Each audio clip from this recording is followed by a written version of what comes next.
How you doing, YouTube? Matt Massa Beer Reviews, back with a little bit of side-by-side. When I say little bit,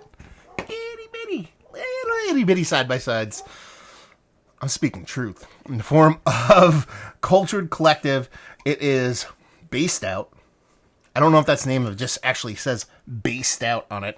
And then over here we have Coconut Mocha, which I assume is a variant on this one. So we got to do a little bit of side-by-sides.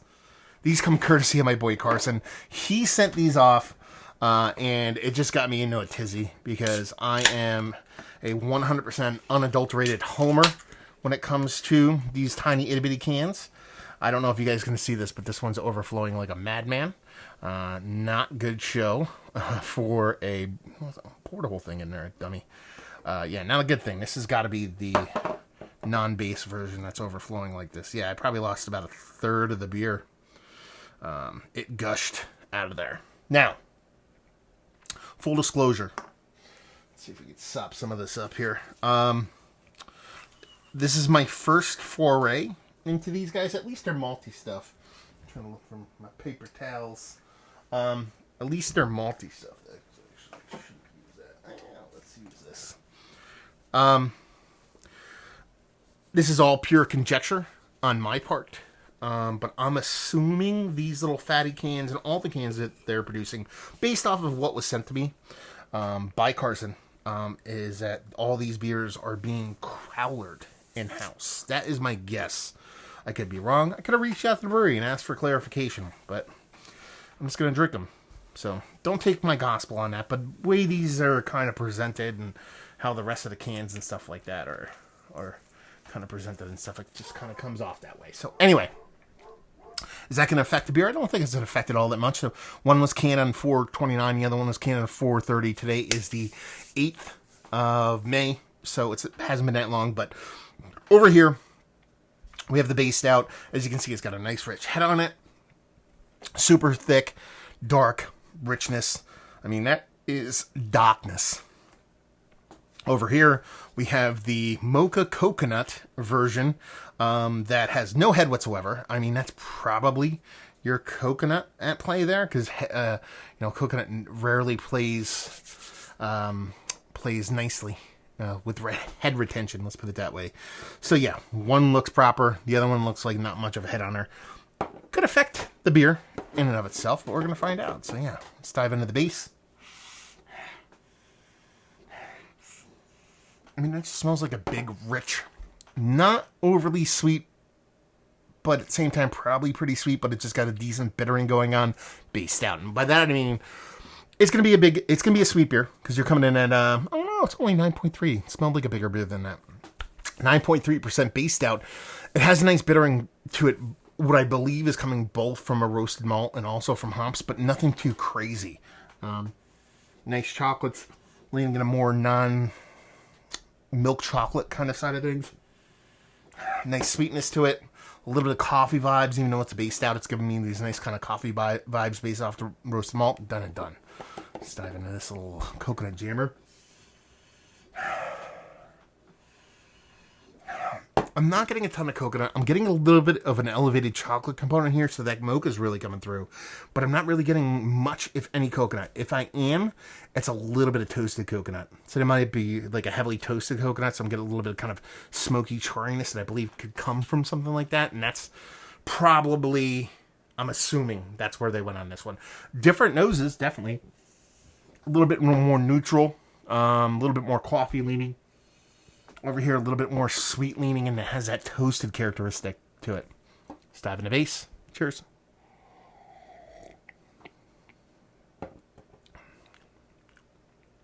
Okay.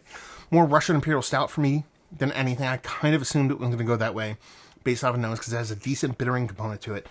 Both from hops, I believe, and both from like a roasted malt, and a little bit of that kind of metallic astringency they tend to get on darker beers from time to time, especially sub 10% beers. Not a deal breaker, but it's there, so I have to mention it. Nice mouthfeel, like 2.5 C's thick. It's not like 5 C thick, but she's not going to be confused with thin. Again, the roasted malt comes off, gives you a little bit of coffee vibes. Has a decent sweetness, but doesn't come off sweet at all. Done and done. Let's dive into the coconut jams.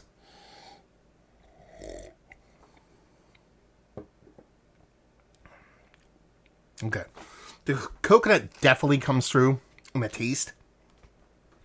And it comes off as like a candied, toasted coconut. So I think that's where they went with it. I think that's what I was getting in the nose. There's a little bit of a more creamier milk chocolate vibe to it than this one over here. Again, that's probably a combination of one, the added coconut, but two, that added kind of mocha thing going on. So it's a combination of those two. I think just elevates the chocolate a bit. That coconut adds a little bit of that sweetened kind of creamer kind of effect to the beer.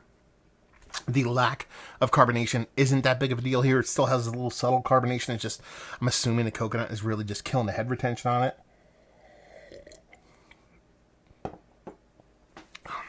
Very close in mouthfeel.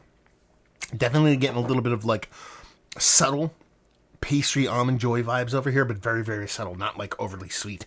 Very much like if you're trying to make like an organic, non-synthetic, like homemade kind of almond joy kind of thing. It's not like over the top 2x4 to the face of coconut and chocolate. It's quite nice. The base is nice.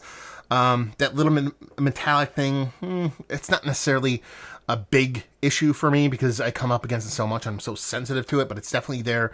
And honestly, this is called base stout, and it tastes like base stout. I don't mean that in a negative way, but it tastes like a really well done base stout, something that you use to fuck with. And being that it's just called base stout, I assume that's kind of what they're going for. When you're talking about the coconut version, it does have elevated points from that coconut and mocha, but it's not over the top. I actually appreciate that. It's not getting too above itself, too ahead of itself, too in front of its skis on whatever kind of analogy you want to throw in there about getting too adjuncty. It's still, these are all beer all the time. It's just that this is all beer, and this is like 85-90% beer with a little bit of adjuncts, and I enjoy that. When people get so heavy-handed with those, it just becomes a little bit less beer and more kind of mixed cocktail. Nothing wrong with that, but I prefer it to be a little bit more beer. So yeah, nice little first foray. That little coconut jammer was a gusher though. My table's all sticky now. We gotta do it. Do the Grand Cuvée and see how they taste together. I'm anticipating this is going to be nice. You're going to get a little bit more those kind of, a little bit more carbonation, a little bit more kind of charry vibes, and you get a little bit of sweetness. We'll see what's what. Cheers.